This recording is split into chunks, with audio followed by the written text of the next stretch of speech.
Hey, what's up everybody, and welcome back to News Dose. And you know I have to say it. I have to. Fly Eagles fly. We're going to the Super Bowl, baby. Let's go. Let's go. The job's still not done. I mean, I know. I got to keep my hype in check, but just one more game. That's all we want. For real, though, for you Niners fans out there, I do feel for you all. That's definitely a tough way to end the season. I mean, you all really do have a legitimate defense. I mean, wow. And you know, just unfortunately, 49ers haven't had much luck with injuries since Kyle Shanahan took charge, especially from, of course, as you all know, the quarterback position.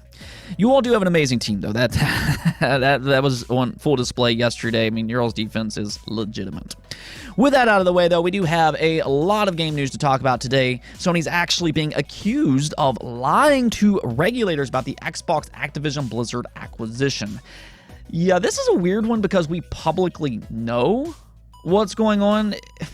But yeah, I'd say this isn't necessarily a great look for Sony. However, at the same time, Sony's still doing as good as ever in terms of first-party releases, and they might be teasing a new entry for one of their biggest franchises ever. So we're going to get into all of that today.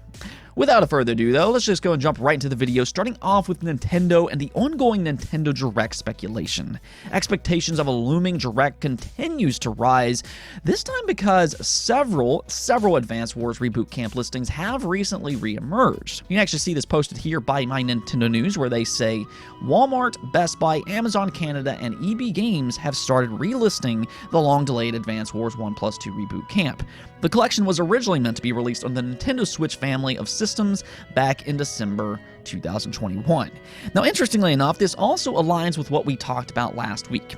In case you missed that video, it was discovered that Nintendo had updated Advance Wars and Zelda Tears of the Kingdom on the Nintendo eShop.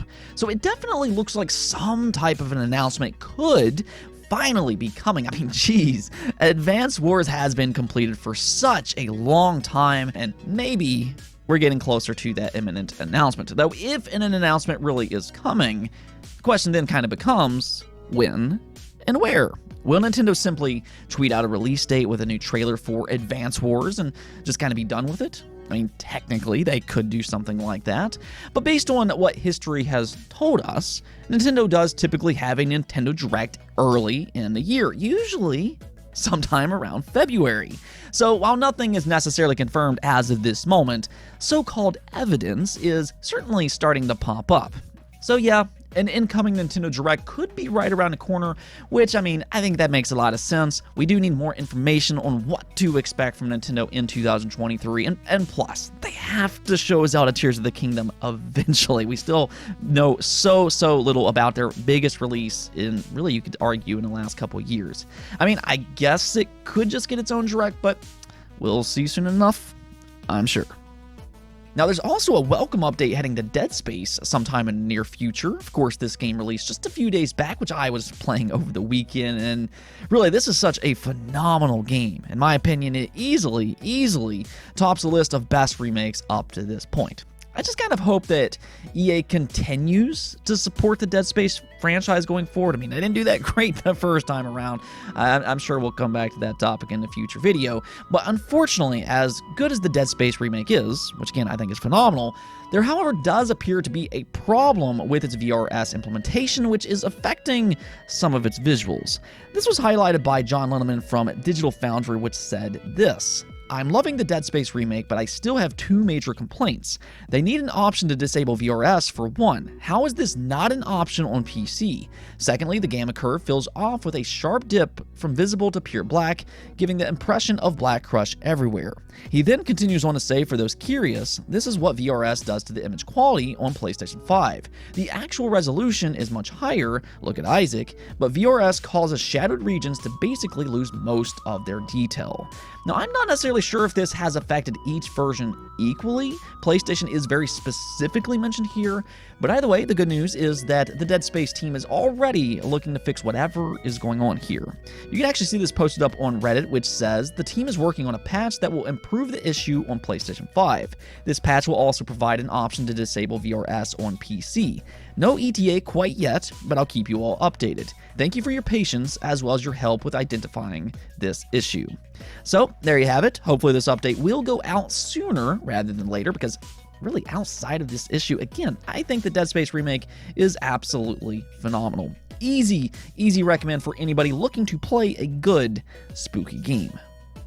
Now, speaking of games that released last week, Hi-Fi Rush so far, I'd say, has been the most welcome surprise this year. It just kind of came out of nowhere, and right away, it just seemed like it's a special game. It's got a beautiful art style, it's got a good sense of humor, and it's a lot of fun to play. So fans, last week, they were just raving about how good this game is. As of this recording, it still has overwhelmingly positive reviews on Steam, with 98% recommending it.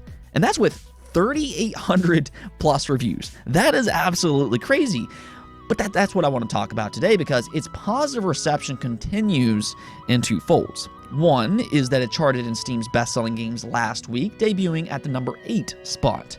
What makes this even more impressive, though, is that this chart is based off of revenue rather than copies sold. So Hi-Fi Rush being a $30 game, charting in the top 10 during the same week that both Dead Space and Forspoken launched is highly impressive. In fact, Hi-Fi Rush beat out Forspoken, a $70 game which had a ton of marketing behind it. Hi-Fi Rush, on the other hand, as we know, had zero marketing. It was a shadow launch. To add to all this, though, critic reviews for Hi-Fi Rush are slowly trickling in. I will say that I don't think that they're really as needed by this point. Fans have just kind of decided, yeah, they like this game. But still, Hi-Fi Rush is sitting at an 88 overall score on Metacritic as of this recording. So just big congrats to Tango Gameworks, which I think has really proven themselves that they can work on other games besides just the horror genre. Also, congrats to Bethesda and, of course, Xbox here. They produced a real gem of a game here, and I feel like Xbox has frequently done that this generation. I posted this on Twitter earlier today, but people don't talk about it often. Xbox's first-party games this generation has been top quality for the most part. Alright, so let's go and get into this Xbox versus Sony back and forth. Like, if the console wars between PlayStation and Xbox as companies were ever a real thing, you see fans go back and forth, but in terms of companies, right now would be that time. They've been going back and forth over this Activision Blizzard deal through this entire thing. Though it's not in terms of, yeah, we're so much better and this is why you should buy X console or Y console like we've seen from them in the past. But rather, Microsoft and Sony are both underselling their platforms to regulators. This buyout has been just so strange to follow. It's really been such a circus show. But nonetheless, it does continue on, this time because Sony is being accused of lying or at the very least misleading regulators. Last week, it was reported that Jim Ryan met up with the EU regulators and essentially regurgitated their same tired arguments. They fear Call of Duty will be exclusive to Xbox and that Microsoft could diminish the PlayStation version to make the Xbox version better. Now, I believe the timing of this is because the EU was sending out their objection statement to Microsoft, which means that we are heading into the next step of the process, being concessions. So I do believe Sony wanted to make one last-ditch effort to shut this buyout down, but this really is such a weak argument. We'll come back to that here in just a second, but the communications lead for Microsoft, Frank X. Shaw, responded to this report by saying the following: I hear Sony is briefing people in Brussels claiming Microsoft is unwilling to offer them parity for Call of Duty if we acquire Activision. Nothing could be further from the truth. We've been clear we've offered Sony a 10-year deal to give them parity on timing, content, features, quality, playability, and any other aspect of the game. We've also said we're happy to make this enforceable through a contract, regulatory agreement, or other means. Sony is the console market leader, and it would defy business logic for us to exclude PlayStation gamers from the Call of Duty ecosystem. Our goal is to bring Call of Duty and other games, as we did with Minecraft, to more people around the world so they can play them where and how they want. Now, to be honest with you all, this is absolutely ridiculous that this even needs to be posted in the first place. All of this, and here's the thing, is public information by this point. Surely Sony realizes this, and it's not hard to kind of find the truth here. Why even say otherwise? We all know Microsoft and Nintendo reached an agreement to bring Call of Duty over to Nintendo for 10 years. That was breaking massive news at the time of that announcement. They offered Valve the same contract, which they didn't accept because Gabe Newell is a beast like that. He simply said, we trust Microsoft and their word, so we don't need that contract. Now that's how you do business. Of course, Sony was also offered the same contract, which they refused to respond to. So, I mean, if it's true that they are actually telling regulators all this stuff, that they're afraid of these things, they're afraid of content parity and this, that, and the other, it just comes off as them, once again, as I've been saying all along, disingenuous. It's not hard to find the truth. This is public knowledge. And to me, the more disingenuous that they obviously are being, you would think that these regulators would just kind of question every argument that they're making.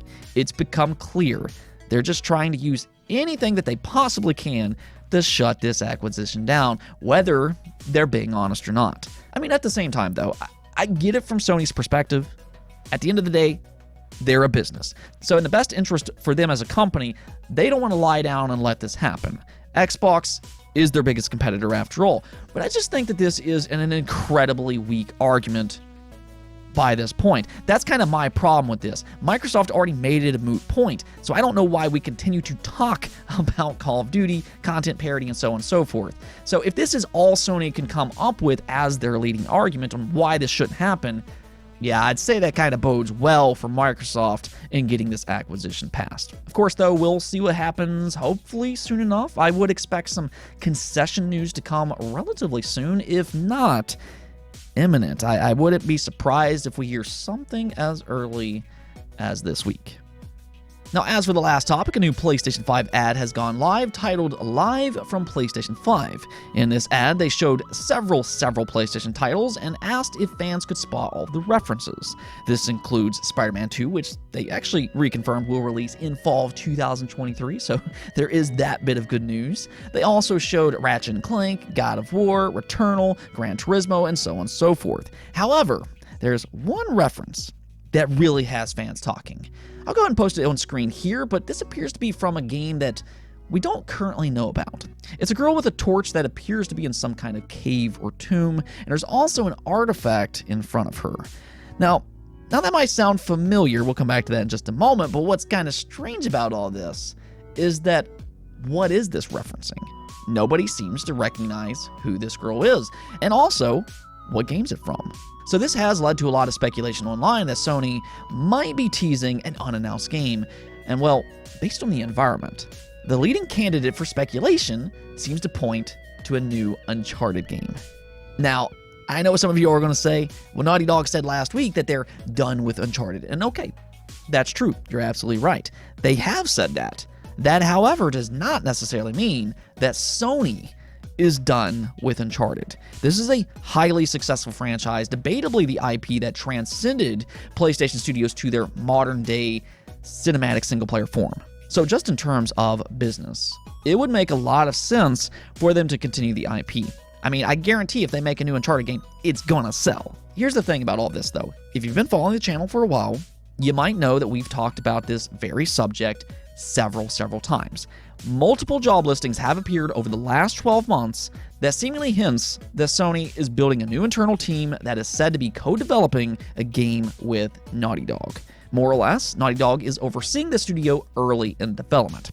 So with that in mind, this takes us back to this unrecognizable game from their new promo. This could actually be that new Uncharted title that's been so heavily rumored. And it also kind of fits the theory that instead of Nathan Drake being the main protagonist, it could actually be about his daughter this time around. We've even previously discussed this as well. This would be a great way to continue the franchise. In Uncharted 4, Drake's daughter shows interest in treasure hunting, so she could easily go on her own adventures, all while keeping the original cast connected to the story. So basically similar to what the Coalition did with Gears 4 and 5 after that original Gears trilogy. Let me know what you all think about all this, though. Do you like the idea or not? And also, do you think that's what Sony is even teasing in their new promo? Let's go take a look at the poll of the day, though, and as we head into February, I mean, we're already moving into the second month of the year. Of course, I wanted to ask you all, what new game releasing in February are you most looking forward to? And as you can see here, and this really comes off as no surprise, the leading winner here is Hogwarts Legacy with 51% of the votes. Then second place goes to Atomic Heart at 34%. Then Octopath Traveler 2 took 7% of the votes. 6% went to Other, and then 3% to Wild Hearts. So yeah, Hogwarts Legacy continues to look like it's going to be absolutely massive. I do fully expect this game to be one of the biggest releases for the entirety of 2023, just as long as it reviews well. That's kind of the question here right now. I mean, from everything that we've seen, this game is incredibly ambitious, by far the most ambitious Harry Potter game to ever exist. And I'll just kind of say, as a Harry Potter fan myself, yeah, I'm very much looking forward to this game. I do hope it turns out to be that dream game for Harry Potter fans that we are currently hoping it will be. Now, as for second place being Atomic Heart, this is an Xbox Game Pass title, and it's kind of easy to see why so many of you all are excited for this game. It just looks so crazy. It's this first-person RPG-like game set in an alternate Soviet era, and it looks really good from a visual perspective. If anything, I'll say Atomic Heart certainly has a lot of potential, and with it coming into Xbox Game Pass, at the very least, a lot of people are going to give this one a try.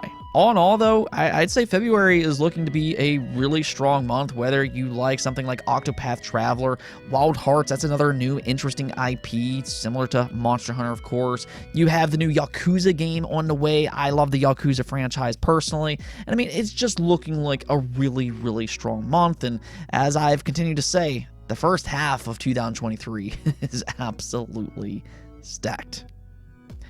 Anyways, though, that's it for this episode, but if you liked the video, don't forget to hit the bell notification and subscribe button for more content just like this. Also, if you'd like to support the channel through Patreon, thank you for making this content possible. Peace out.